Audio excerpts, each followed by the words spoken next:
안녕하세요. 9월 23일 월요일입니다. 어저께 그 태풍이 지나가면서 아마 피해를 굉장히 많이 상처를 남긴 것 같습니다. 빨리 복구가 되고 상처들이 아물었으면 좋겠습니다. 대한민국이 여러 가지 정치적으로 어수선한데 이렇게 태풍까지 잇따라 우리 한반도를 강타하면서 이런저런 피해를 많이 주고 있습니다.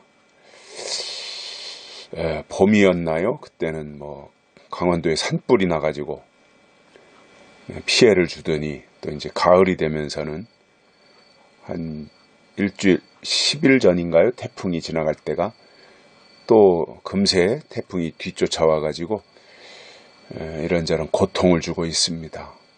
빨리 정치가 안정이 되고 또 이런 기후변화에 의한 이런 자연재해들도 좀 수그러들었으면 좋겠다는 생각을 갖게 됩니다.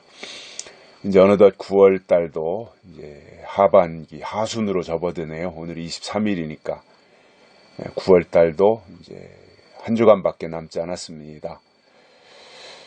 좋은 계절인데 태풍 때문에 계속 비도 오고 흐리고 바람 불고 아주 9월달이 몸살을 앓는 달인 것 같습니다. 그럼에도 우리가 하나님을 바라보고 또 하나님의 뜻을 깨닫고 하나님이 원하시는 방향으로 중단 없이 전진해야 되는 것이 우리네들의 신앙생활입니다. 머뭇거릴 시간이 없습니다. 뒤돌아볼 여유가 없습니다. 우리는 믿음의 주요 온전케 하시는 예수를 바라보고 약속의 말씀을 바라보고 앞만 향하여 나아가야 되는 그리스도의 군병들입니다. 군인은 패배하면 끝나는 겁니다. 이기는 것만이 군인의 의무입니다. 군인은 지면 안 됩니다. 이겨야 됩니다. 우리도 이 시대에 하나님의 군대입니다. 그리스도의 군병이라는 얘기입니다. 그렇다면 이기는 길이 우리가 해야 될 일이고 이길 때 하나님이 기뻐하시고 또 이겨서 원수 마귀의 머리통을 박살내버려야 되는 것이 하나님의 아들들이 해야 되는 역할이다 이렇게 생각합니다. 그러니까 우리가 하나님의 사람들끼리는 관대하고 온유하고 부드럽고 순하고 이렇게 가야 되지만 원수마귀 사탄 앞에서는 그야말로 고슴도치처럼 아주 죽일 듯이 달려들어서 머리통을 박살내버리고 이겨야 되는 것이 우리들이다 이 말입니다. 그러니까 훈련을 받아야 되고요. 또 힘을 키워야 되고요. 보급품도 있어야 되고요. 식량이나 이런 것들이 떨어지면 안 되잖아요. 보급품도 있어야 되고 또 실탄이라든가 싸울 모든 준비태세가 완벽하게 갖추어져 있어야 됩니다. 적이 쳐들어오기 전에 우리가 다 준비하고 있어야 감시하다가 적을 물리치는 거지 무방비 상태로 무장해제하고 있다가 적이 쳐들어와서 점령한 다음에 그때 싸우려고 하면 싸움이 되질 않습니다. 그래서 군인이 보초가 다 잠들어도 보초는 깨어서 지키면서 적이 오는지 안 오는지 다 그것을 두루 살피는 것이고 또 파수꾼이 막루에 올라가서 살피면서 또 적군의 움직이는 소식을 아군들에게 전파하듯이 우리가 이 시대에 영적으로 깨어있는 영적 불침번이 되어가지고 하나님의 일을 감당해내는 선한 청지기들이 또 하나님의 군대가 되어야 할 줄 압니다. 오늘 말씀은 마태복음 24장 24절입니다. 거짓 그리스도들과 거짓 선지자들이 일어나 큰 표적과 기사를 보이어 할 수만 있으면 택하신 자들도 미혹하게 하리라. 아멘. 마지막 때가 되면 거짓 선지자 그리고 거짓 그리스도들이 등장을 합니다. 그러니까 우리가 잘 분별하지 않으면, 분별력이 없으면요, 절대 이 거짓 그리스도, 거짓 선지자 이기지 못합니다. 그래서 우리가 말씀을 들으면서 계시록에서 다 알려주고 있잖아요. 답을. 거짓 선지자는 어떻게 생겼고 황충이라고 하는 그 이제 이름을 통해서 거짓 선지자들이 어떻게 생겼고 언제 나오고 나오면 하는 일이 무엇이고 그 황충이를 거짓 선지자를 어떻게 이기고 이런 것에 대해서 다 답이 계시록에 나오거든요. 그러면 계시록의 말씀을 통해서 계시록을 잘 배우고 머릿속에 또는 가슴속에 그것을 저장하고 있으면 그 말씀이 기준이 되어서 거짓 선지자, 거짓 그리스도들을 식별할 수 있게 된다 그 말입니다. 기준이 나에게 딱 있으니까 그 기준에 부합하면, 기준에 맞으면 하나님의 기준에 맞는다. 그러면은 이건 하나님의 종이다. 근데 하나님의 기준에 안 맞아요. 잣대를 갖다 댔더니 안 맞아요. 그러면 거짓 선지자인 거잖아요. 말씀이 기준인 거거든요. 계시록이 기준이고요. 그래서 그 계시록을 깨닫는 실력을 키워야 돼요. 또 계시록을 보고 계시록을 내 영의 양식으로 먹는 훈련이 돼야 돼요. 가만히 앉아가지고 뭐가 되겠습니까? 말씀을 파헤치고 말씀을 찾고 말씀 속으로 들어가서 말씀을 터득할 수 있는 그 실력을 갖춰야죠. 국가대표 축구선수가 되려고 그래도 남들보다 더 부단히 노력해야 되고, 재능은 좀 없어도 정말 피땀을 나는 노력으로 국가대표가 되고, 또 더 나아가 월드컵이나 올림픽이나 이런 데 큰 대회에 나가서도 선전하는 거거든요. 우리나라의 그 2002년 월드컵 스타였던 박지성 선수 같은 경우에는 마당발이라 그러죠. 보진 않았으니까 저는 모르는데 이제 그렇게 얘기를 하더라고요. 마당발. 축구 선수가 마당발이면 선수로서 이게 그 운동을 하는데 적절하지 못한 거거든요. 그리고 그가 뭐 신체 조건이 좋길 합니까? 근데 그 친구는 너무너무 성실하게, 그리고 너무너무 열심히 하고, 그러다 보니까 국가대표 히딩크 때 국가대표로 선발되어지고, 또 월드컵 끝나고 나서는 저 영국 그 리그로 가가지고, 프리미어 리그인가요? 거기에 가가지고 맨체스터 유나이티드 거기에서 주전 선수로 활약을 했거든요. 열심히 한 결과가. 이 축구 국가대표 선수가 되는 데에도 남들보다 한 발짝 더 뛰고, 재능은 남들보다 가지지 못했어도 그것을 노력으로 극복하고, 이렇게 해서 실력을 키워야 국가대표를 초월해서 세계적인 선수가 되어가지고 스페인 리그로 가든 아니면 독일 분데스리가로 가든 영국으로 가든 이런 축구 선진국으로 가서 활동을 할 수 있는 거거든요. 하나님 앞에서도 저는 마찬가지라고 봅니다. 하나님의 군대라면, 또 하나님을 위해서 경기를 하는 운동선수라면 실력을 키워야죠. 성경을 보는 실력을 키워야죠. 남이 말해주는 거 듣기만 할 것이 아니라 들은 말씀을 기준으로 해서 내가 또 성경을 보고 깨닫고 터득하는 그 실력이 있어야 되잖아요. 자, 오늘 이 본문에서 이렇게 말씀합니다. 거짓 그리스도들과 거짓 선지자들이 일어나, 이렇게 말합니다. 거짓 그리스도, 거짓 선지자. 한 명이 아닙니다. 복수로 썼습니다. 거짓 그리스도들과 거짓 선지자들.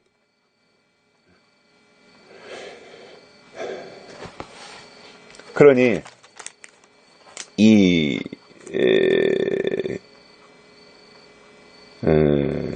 이러한 것들을 우리가 잘 파악해야 되는 거예요. 잘 분별해내야 된단 말이죠. 자, 한두 명이 아닌 거예요. 거짓 그리스도들, 복수로 썼으니까. 거짓 선지자들, 복수로 썼으니까. 요한일서 4장에서인가요? 많은 거짓 선지자들이 나온다 그랬거든요. 많은. 그러니까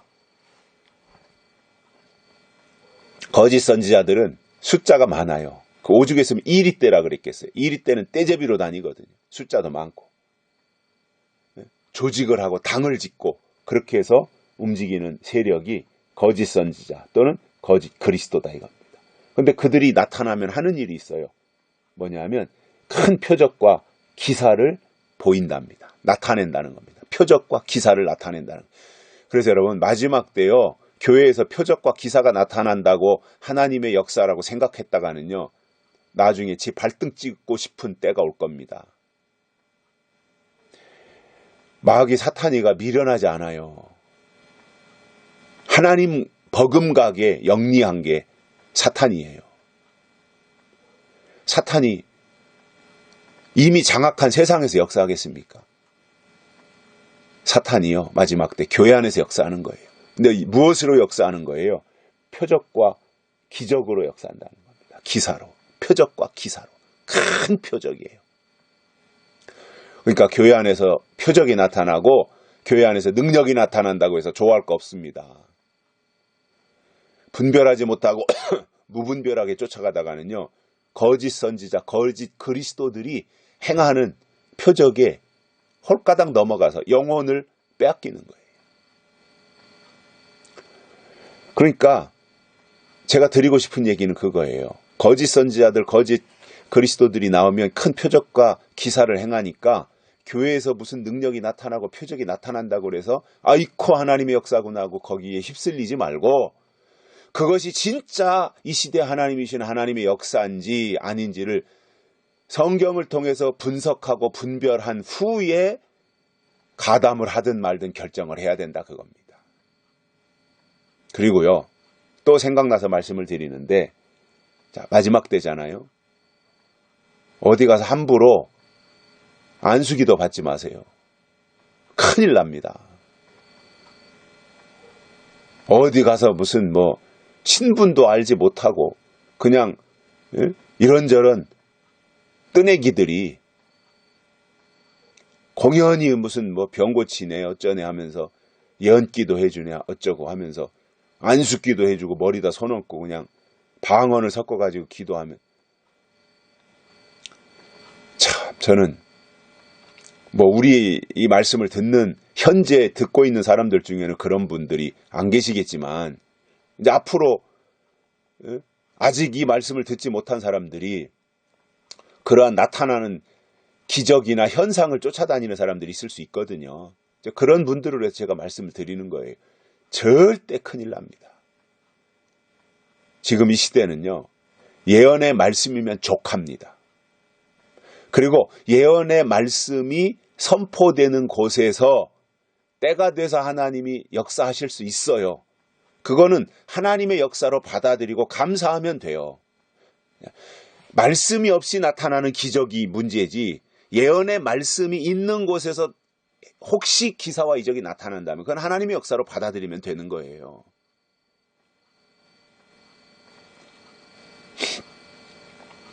큰 표적과 기사를 보이어 할 수만 있으면 택하신 자들까지도 미혹하리라 이렇게 되어 있습니다.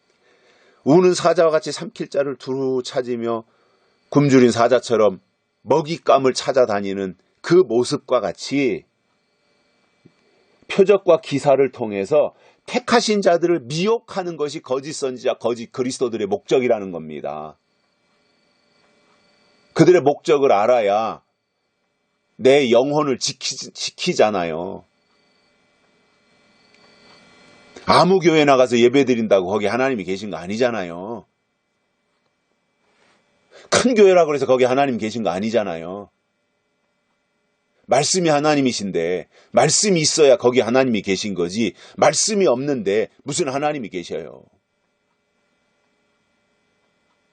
다 갖춰지고 성가대에 오케스트라에 교인도 수천 명 되고 교회 건물도 크고 주차장도 잘 해놓고 교회 안에 웨딩홀까지 다 있고 그렇게 다 갖춰놓고 거기에 예언의 말씀이 있다면 저는 그야말로 금상첨화라고 생각을 합니다.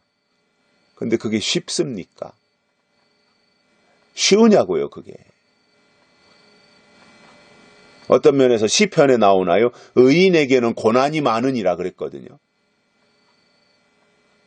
고난당하는 사람들을 통해서 고난당하는 기간 동안 고난의 현장에 광야길을 걸어가고 있는데 하나님이 거기에 뭐 그렇게 풍족하게 주시겠습니까? 광야길을 가는데 근근히 끼니 때거리나 주시는 거지 무슨 그렇게 대단한 것을 주시겠어요? 저는 부정적으로 보자는 게 아닙니다. 관점을 하나님께다가 두고 하나님의 안목으로 제대로 성경을 배경으로 해서 이 시대를 보고 이 시대의 교회를 보자는 거예요. 저는 부정적인 생각을 가지는 사람이 아니에요. 저는 굉장히 긍정적인 사람이에요. 다만 하나님의 안목으로 보자는 거예요. 내 눈으로 보지 말고 하나님의 눈으로 보자는 거예요. 그리고 나서 결정하는 게 온당한 것이지 않겠는가. 그래야 하나님도 기뻐하시는 거지. 자칫 분위기에 휩쓸려 가지고 말이죠. 아이고 여기 크네. 사람 많이 모였네. 아이고 여기 좋네. 내가 여기서 신앙생활 해야 되겠다. 이렇게 분위기에 휩쓸려 가지고 결정하고 했다가는 빼도 박도 못하는 거예요. 그 속에서 영이 클 것 같습니까? 영이 못 크는데 하나님이 할 것 같습니까? 저는 극단적인 얘기가 될지 모르지만 다 갖춰지고 하면 좋겠는데 그게 굉장히 어렵고 지금 시기적 시대와도 안 맞는 상황이기 때문에 어떤 면에서는 지금은 골방에다가 은밀하게 숨겨 놓으시고 나하고 하나님하고 단 둘이서 사도 바울이 아라비아 광야에 나가서 하나님과 3년 동안 교제하듯이 저는 지금 이 시기가 그러한 때가 아닌가 생각을 해요. 그래서 홀로서기를 배우게 하고 은밀한 가운데서 주시는 하나님의 음성을 듣고 깨닫게 하고 잡음이 많고 소음이 많으면 제대로 듣지 못하잖아요. 그러나 고요가 있고 조용한 가운데 있으면 내 마음속에 내 귀에 들려주시는 하나님의 음성을 제대로 들을 수 있잖아요. 잘 나가고 모든 것이 풍성하면 사실상 하나님의 음성 듣기 쉽지 않습니다. 그러나 광야에 나가면 세미한 가운데 주시는 하나님의 음성을 듣는 거예요. 그래서 광야신앙을 가져야 돼요. 광야신앙은요 풍족하지 않아요. 어떤 면에서 광야신앙은 고난의 신앙이에요. 고난의 학교라 말입니다. 훈련소다 말입니다. 그러나 거기서 잘 버티고 견디고 이기고 훈련받고 그러면 하나님의 일에 쓰임받게 된다라는 거예요. 마지막 때 문제는 미혹입니다. 미혹. 우리를 넘어뜨리는 미혹. 그 미혹이 누구라는 거예요? 거짓 그리스도들과 거짓 선지자들이라는 거예요. 그들이 나와서 무엇을 가지고 미혹하는 거예요? 큰 표적과 기사를 가지고 미혹한다는 겁니다. 이 말씀을 기억하시고 오늘 또 하나님 안에서 복되고 거룩하고 의미 있는 하루를 승리하며 살아가시기를 간절히 소망합니다. 오늘 여기까지 하겠습니다. 감사합니다.